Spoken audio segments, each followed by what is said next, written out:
wherever you are in the world, good morning, good afternoon, good evening, good night, and welcome to Bradford City vs Salford Preview Live. We are currently on X, YouTube, Facebook, and other social sites. This will be going out as a podcast later on in the day.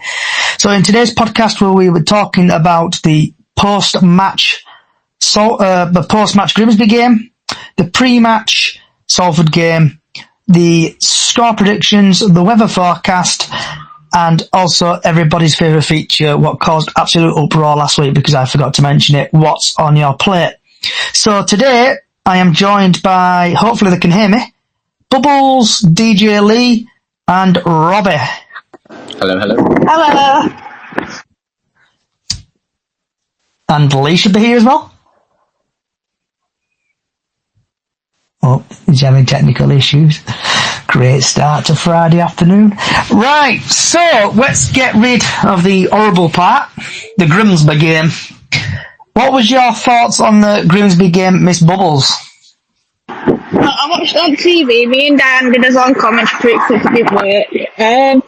The penalties just seemed to drag on and on and on at the end. And Robert? You thought I played well, personally. Obviously, we didn't get the win. Come down to look at end of the game with the penalties. I think we moved forward, roll on Saturday, and I think, obviously, with Salford, they are a bogey team for us. Normally, we would draw against them or win with an extra 1-0 goal or something like that. But yeah, on to positive Saturday, I guess. And who do you think played well against Grimsby? Any players stand out for you?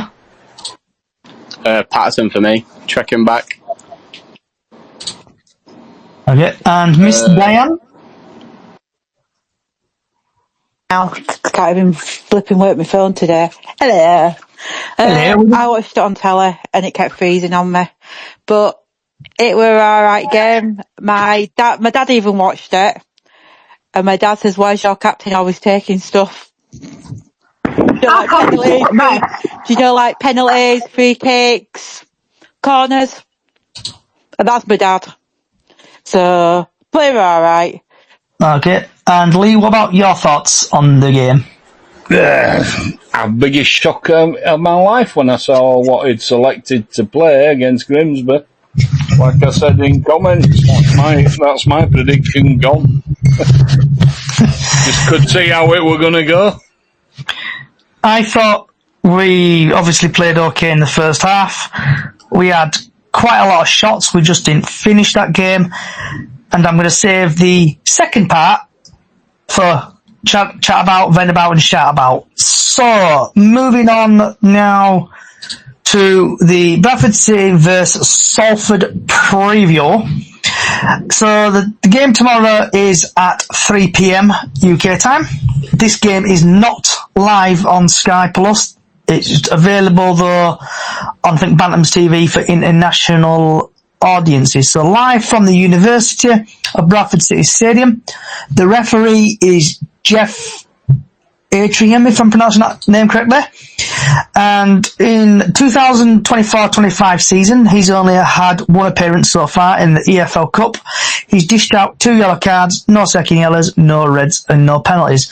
But then if we just take a little bit of a dive into the 23-24 season, in the 23-24 season championship, he had 18 appearances, 67 yellow cards, 1 second yellow, 2 reds, 3 penalties. 3 penalties.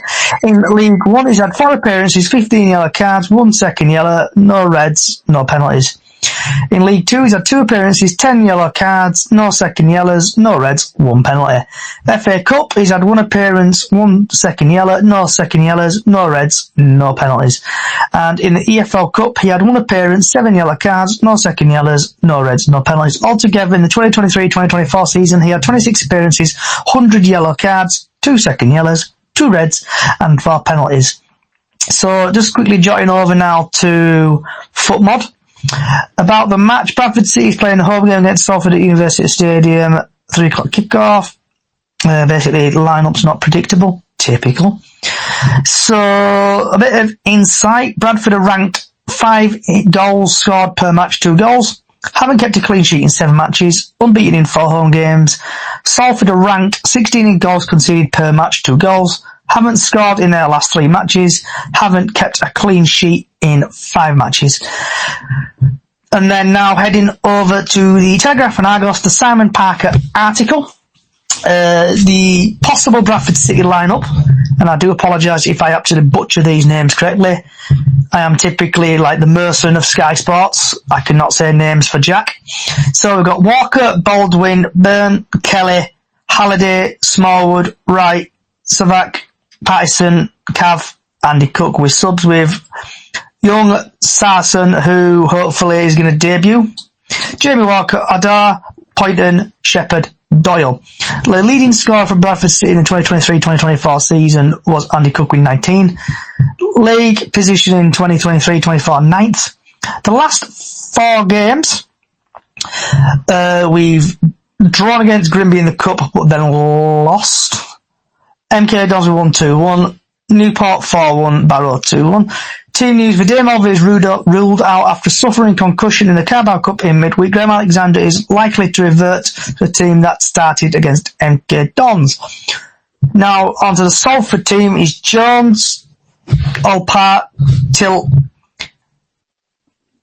Neg, Gabbert, Humble, Foha, Taylor, McCanny, Enmai, and Carl Stockton, with substitutes of Limber, Woodburn, Lund, Chester, I think that's Dackers, Ashley, and M. Young. The leading top goal scorer for 2023-24 was Matt Smith, 25 league position. 2023 last 4 matches, Doncaster the lost, Port Vale the lost, Harrogate the drew, Newport the won. Team news: Cal Robinson could hand a debut to on loan down midfielder Tarun Foha. The referee, Jeff Atrium, Country Durham, last took charge of City in their dreadful 2-0 loss in Swindon in January. And for people who bet, match odds: Bradford 3-4, Salford 17-5, the draw 14-5. Last time these sides met, Brad Halliday netted a late winner as City came from behind to win 2-1 at Salford in April. Well, I take a quick breather. Starting with Georgia or Bubbles and then working away across. Just what's your score predictions not score predictions, your lineup do you think should be for the Salford game? I think it's going to probably go the same one that won at MK Dons. But preferably I want part of one. So, yeah. And Diane? Thanks for eating ice cream here. Thanks. I don't know. He'll be changing it up again, I think. It might not start with the team that played against Grimsby. But as long as Sam's in goal, I'll be happy. But I think he might start with the team that started at MK Dons. He might put it up again. Apart from Oliver not being on the bench, because obviously he's got his concussion protocol that we have to do. So he can't play for 7 days. So, I don't know. He's probably going to try different formulations and formations until we can get it right. And Lee? Well, I'm hoping he's going to start Cook for a change.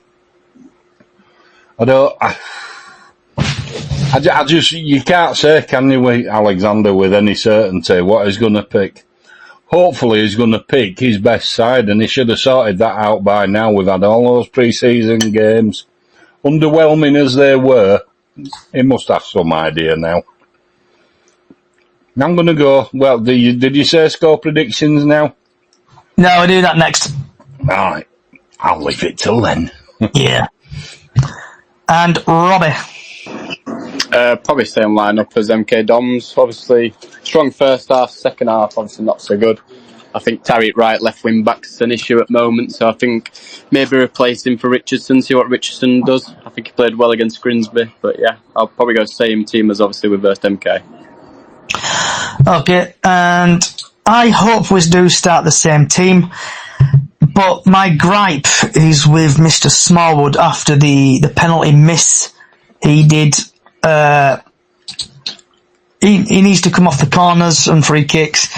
Get, I think, Sav to take the free kicks and hopefully improve that way. But I would stick with the same team, but probably bench Smallwood and put somebody else there. Right. Score predictions for tomorrow. Bubbles? 2-1 to us, by the way.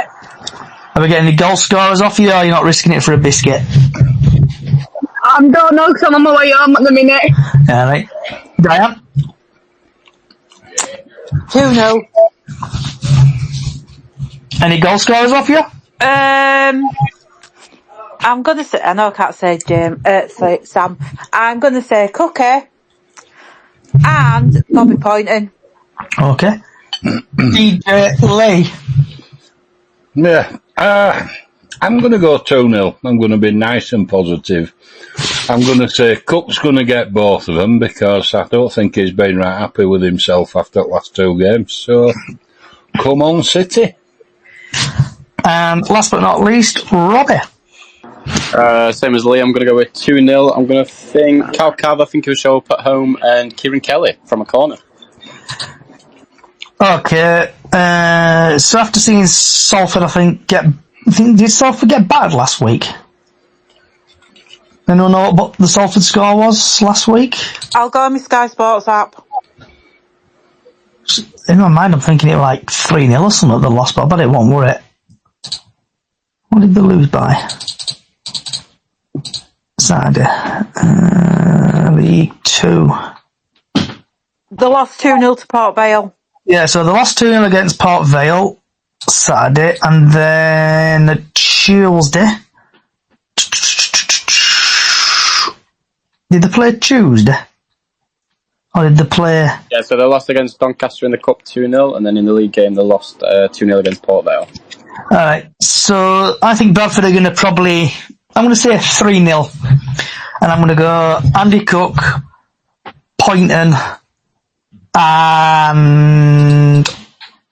Richie Smallwood. Yeah, Richie Smallwood free kick. He's going to redeem himself. Right. So tomorrow's weather forecast, the sunrise at 5:50 a.m. It's going to be nice and sunny. I did say this the other day, then it absolutely peed it down, so that's the Met Office's fault. So it's going to be about 18 degrees or so tomorrow, sun's out, so shorts weather and stuff like that. And then when does the sunset, they tell me? Don't tell me when it sunsets typically. So, then, moving on now to the latest Bradford Sea news. And just having a butcher's... I'll start off with, what's people's thoughts on Gilead possibly might be going? And just start off with Bubbles and work away across. Obviously, people are going to want him because he's a good player. But I don't want him to go. Okay. What else, Bubbles? No, come nearly home. Yeah, right. Right, so we've had Steve on Facebook. I hope Captain Deadwood doesn't play. I think he was awful against Grimsby. And then he's put 2-0 City, Cav and Cook. Moving on to Miss Diane. What about yourself? What's your thoughts on Gilead? I don't think he'll go. Just because he's been left out of the squad twice. He was there at MK Dons, but as Alexander said, that everybody is going to get a chance. Even though Gilead, we have heard that Gilead did refuse a move somewhere. But we've got 2 weeks till the transfer deadline day. Let's just see what happens. It could be that they might not want to play Gilead in case he gets injured and then somebody does come in for him or not. But I hope he doesn't move because he's a better captain than Smallwood, definitely. Yeah. And DJ Lee. I hope he don't go anywhere. I think he's one of the best players we've got. He's got the best engine. He gets about everywhere. If you want a utility player, look no further because he's about as good as it ever gets. He can play left back, right across, into midfield, wing. Where do you want me, boss? That's his motto, isn't it? Okay. And Robbie. I'd keep him personally. I think we just need to stop with the distractions, especially with Jake Young as well at the moment in time. Okay. So just having another look at the TNA. It's come out Bantam's boss Graham Alexander on Kevin McDonald's situation. Kevin McDonald intends to keep playing even though the door looks shut at Valley Parade. The experienced Scot has not been involved at City since returning to pre-season. Graham Alexander has told the midfielder at the end of last campaign that he was not in his future plans. McDonald has a long-term ambition to move into coaching after his spell at caretaker boss of Alexander's appointment. But the 35-year-old still has a season left of his contract at the club and has no intention of hanging up his boots yet, despite the lack of action. So what's people's thoughts on Graham Alexander? And typically start off with Bubbles again. I know she's really busy. She's like a diva at the minute. What's your thoughts on that, Bubbles? I heard none of that because I was busy talking to other people in taxi. She's divas. She's got that diva attitude. So, what's your thoughts on Kevin McDonald? Do you think he's going to go, stay? What would you like him to keep or go? What? I'm not bothered as long as, because obviously he still wants to play football, but he's not been mentioned in any plans, has he? So let him go. Okay, Miss Diane. I've got my mouth full again. I mean, I'd put him on the playing staff. Do you like coaching? But don't let him go anywhere else. I'd have him as a coach to help the younguns through like Dolly's helping the goalkeeping coach, and have McDonald helping the younguns when they get into the first team. Okay, and DJ Lee. I think keep him. He's a good emergency backup, isn't he? And, well, he's got more football in him than Smallwood ever will have. So, you never know. Things can change very quickly in football. I think we've all seen that. Okay, and Robbie? I think me and Lee probably think alike, to be honest. I'd keep him, especially obviously if we do get an injury in midfield, we do need a replacement straight away. Graham said in the interview the other day, Kevin McDonald is not giving up. He's in training every day. He wants to play. He doesn't want retirement just yet, and I rate that, to be honest. So yeah, I'd keep him in. Okay, and the next thing what the club have announced, Bradford announced community partnership for the Bradford End. So this one's for you, Lee.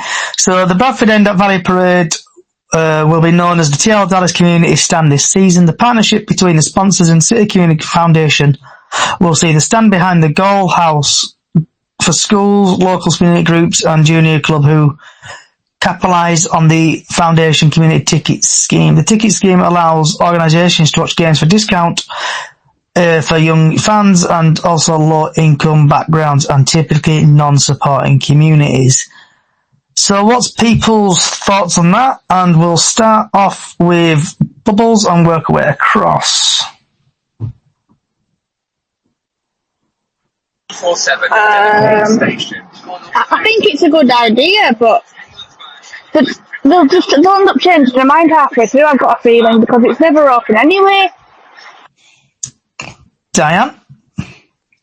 It's a good idea because the young kids that parents can't afford to take them to the football, if they go with a group, they'll be able to sit behind the goal, and it'll be nice to see that open tomorrow. And it'll be nice for young kids that want to get into football but parents can't afford to take them. So it'd be nice to see, so they get into watching Bradford City, not supporting these so-called big league clubs when you live in Bradford. DJ Lee? I've got to be honest, I'm biased. As a kid, paying 50p to get in and actually waiting outside till just after half time so he could get in for note sometimes. Who remembers them days? I was brought up on Bradford End, and it hasn't done me any harm. You know, I just think it was a great place to watch football from. I know it's different now, it's a different stand and everything, but can still have that same feeling, can't it? It's just community. They've got a home, haven't they, in there? Yeah. I'm all for it. I'm all for it. And how about yourself, Robbie? Yeah, I'm all for it as well. I prefer away fans in that stand, though, personally. Each to his own, but yeah, I do rate it, though. So my thoughts on this, what would happen, for example, if, so we say, a big team comes down? A big team comes down and wants to take that stand over, where would they go then? Would they have to go somewhere else, or is it just going to be permanently closed?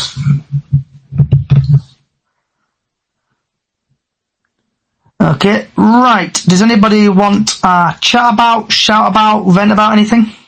I want to vent about that price of that bloody top. 50 quid for that that training top, that warm-up top. If it were 25, I'd buy it. I was going to buy that, but I'm not now. If you know what I mean, 50 quid for that top.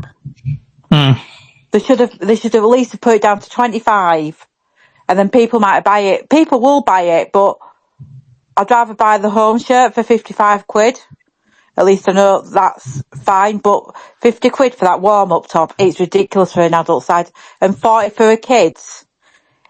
It's just making money.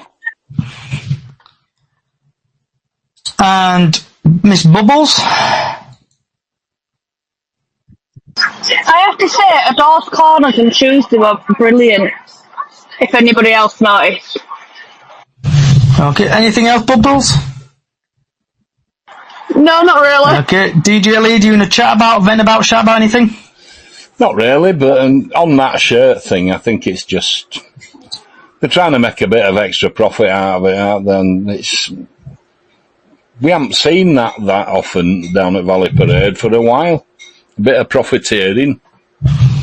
All for it, if it's going to make sure some players that we think should stay or come in can be funded.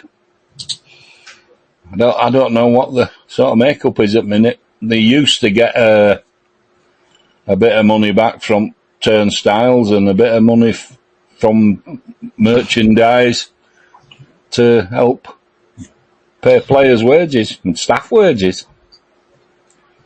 And before we go to Robbie, we've had Steve on Facebook again. Gilead, I hope he stays. He gives us the extra pace and puts us shifting. Right, Mr. Robbie, have you got anything you want to chat about, vent about? Yeah, I'll probably go the same as that shirt sale. Obviously, 55 quid, it is a hell of a lot of money. I'd rather pay for an home shirt, to be honest, or an away shirt for the exact same price. I think reasonable price for that shirt is probably about 25 quid, 30 quid maybe. And then 15 for juniors. I think they obviously sell a lot more. But yeah, we've only seen it once and people want to spend 55 quid on it already. It's absolutely crazy. Does anybody else anything they want to chat about, vent about anything? Just one last thing on that. People will pay just for the sake of having something that's unique. Might never see out like that ever again. And that might have a knock-on and people will buy an home shirt instead, or a second or third shirt instead of buying that. But it's an option, isn't it? Yep. Anyone else got anything they want to chat about? Okay, take the silence as a nil. Right, my little vent, shout about, and just basically general angry sesh. Mr. Richard Smallwood. I think for the first game of the season he did okay, but we are still losing the ball in midfield. It's frustrating how that we lose the midfield constantly and either the team nearly score or score from it. He needs to come off corners and free kicks because he's like a vampire. He doesn't like crosses. And I could say it until I'm blue in the face, but Richie Smallwood, you need to come off free kicks and corners, mate. Also, the penalty miss against Grimsby. I think he tried to do same as what he did at Grimsby last season, where he smash it down middle and hope it goes in, but he was very unlucky. I don't know if the keeper got the touch to it or it just bounced off the crossbar and flew up and then went back out, but it would have been a different story if that went in. I think we possibly would have won that game. And that's it, really. Right. You've just said exactly what my dad said about Smallwood, that he does need to come off everything. And that goal and that penalty miss, wouldn't have looked out of place at Odsall. Right. There was uproar about this last week, because I forgot to mention it. So, what's on your plate, Miss Diane? What have you had for your tea? I have had don't laugh because I'm trying to have, it's Friday, so it's sort of like my fridge goes down. I've had my Louisiana burger from the butcher's, courtesy of Dad, 2 hash browns, some cheese in a pita with coleslaw, and then I've just eaten a mint chocolate chip ice cream, and it was gorgeous. Nice. DJ Lee? Mint chocolate chip, that's my very favourite. And where do you buy it from nowadays? I was looking on a shop today and I couldn't find it nowhere. So we ended up with Neapolitan. No, it was only a cornetto. Oh, well, I don't care, it's just nice. Yeah. It's Asda's mint chocolate chip cornetto cone. Oh, I'll have to tell wife next time she's up there. A pound a box. Yeah. Awesome. But we got Neapolitan now, so. But for my tea today, I've had chicken balls, noodles, and curry sauce. It was very nice. And I'm about to have some of said Neapolitan ice cream and a bit of walnut cake and a cup of tea. Nice. And last but not least, Robbie. Cheeky Chinese is waiting for me when I get home. So yeah, Chinese tonight. Happy days. And I've had absolutely nothing to eat as yet. Don't know what I'm going to have. Right, I'm going to say that one. So I want to say thank you for everybody coming along today. Thanks Diane, Lee, Robbie and Bubbles who's come along today. It's been a bit of a short podcast. So if you like what you're hearing, get yourself over to Spotify and wherever you get your podcast services from. Search for Bradford City Chickens on the Loose, you'll find us. Also, we've got a small Facebook page, Up the Chickens on Facebook, where we do Golden Goal, and I need to do that and put that up soon. And also we're doing Super 6, what I think closes today, so you've still got time to do it. Also, if you can, give us a follow on X, Twitter, other social sites. Just search for Chickens on the Loose. And just thanks everybody again for coming. Wherever you are in the world, good morning, good afternoon, good evening, good night. Enjoy your night. And come on, City, tomorrow. Let's get a win. 3-0 City. Andy Cook hat-trick. Let's knock the Lions off the perch, or whatever they're called. Have a good night. Thank you.